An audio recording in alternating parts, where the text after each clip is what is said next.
Magnus Carlsen is in the studio. Magnus, congratulations. How are you feeling right now? I'm feeling really good. Obviously, yeah, feels awesome to win the event and to also win in classical chess. Yeah, it's very good. Magnus, also congratulations from me, of course. This was, I was just saying, a masterclass in a way. At least we felt this way. You're usually quite critical also of your own play, even if it's on the highest level. How did you feel about the game in total? I thought I did a lot of good things in this game, but I also made like a couple of impulsive decisions that I didn't particularly like. But I was heavily helped from the fact that I think my position was just much better after 2 moves. And right. I mean, this can happen in freestyle chess, but it was a bit surprising to me because I didn't see like what would be the advantage of going c6 instead of castling, for instance.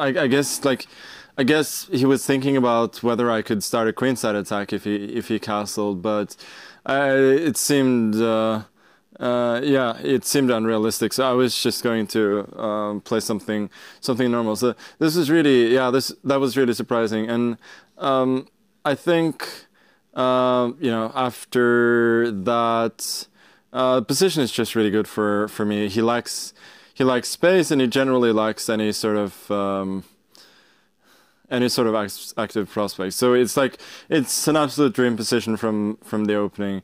So I was heavily helped by that. I think the game got really complicated at some point, which is not quite necessary. But yeah, overall it was like from this point on, it was always very difficult for him, I think, at least practically speaking. So Tanya was calling it the famous 5 here, at all the pawns. And here you made a very interesting decision to transform the pawn structure. Could you take us through your thought process here? Yeah, there were a couple of reasons.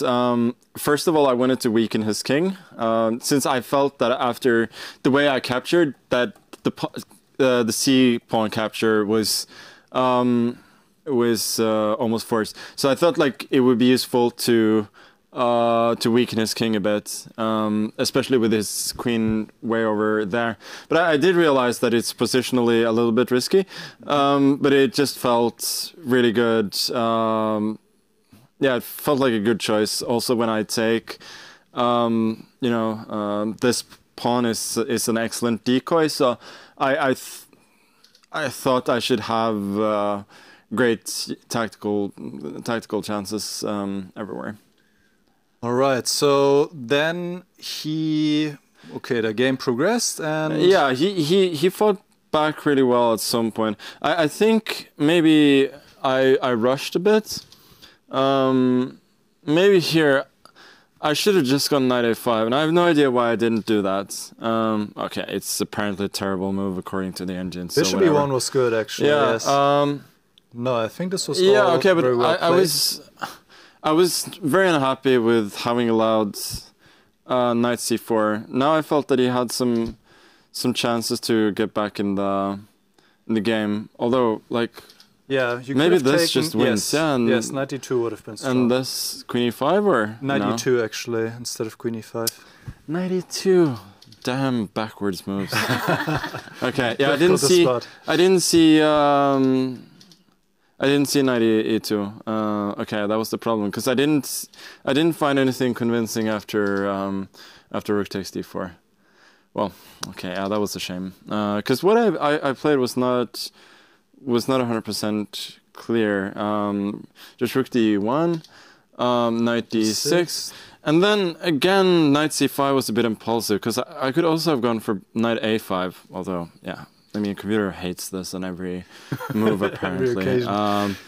But no, I think knight c5. Yeah, knight c5 was still no. The thing about it is that I was sort of just thinking, I'm gonna go knight c5, and then I'd sort of like, and I'd actually missed knight e4. This is the thing. Like I was thinking like f5, queen e5, and I'm much better, but then knight e5 and then knight e4, and here I had the feeling that since he doesn't have a threat, like I'm still better, but it felt as though things were starting to slip for me a little bit. And I think my next move, at least from a practical point of view, was really, really good. Also objectively, A4 is just...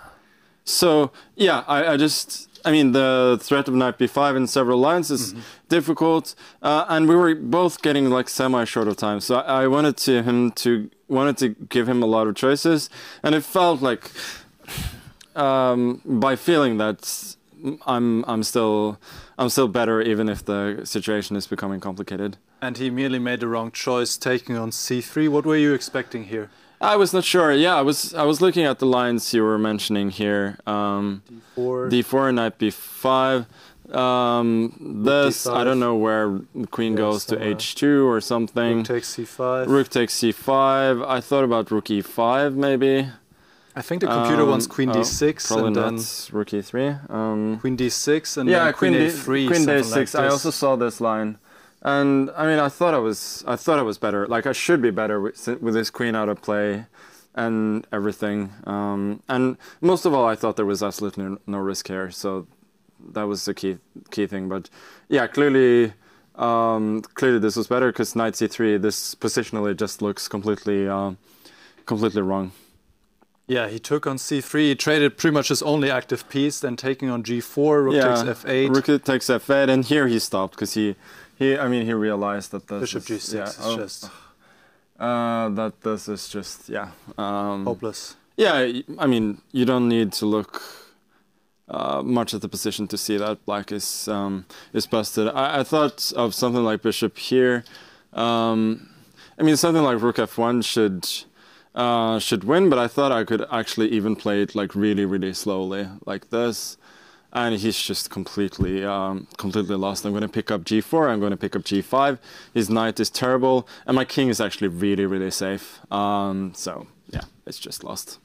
So then in the rook endgame, there was nothing really much to write about, yeah? No, I mean, he doesn't have to sack the pawn. We were expecting maybe something like walking over with the king now, but it should also be lost. Yeah, it's completely completely lost. King e1, king e6, king f1. I was thinking of maybe going here just to be precise. Just to be precise, so the rook cannot be attacked. And now I go this way. Rook h5 maybe. Rook h5 maybe, king f2. And now at some point I'm just gonna bring the king over to the queen side and just so you just bring it over here. Yeah, I just bring it over here and grab his pawns. I mean, I thought that was the easiest anyway. Yeah, that's pretty straightforward. Dominating win.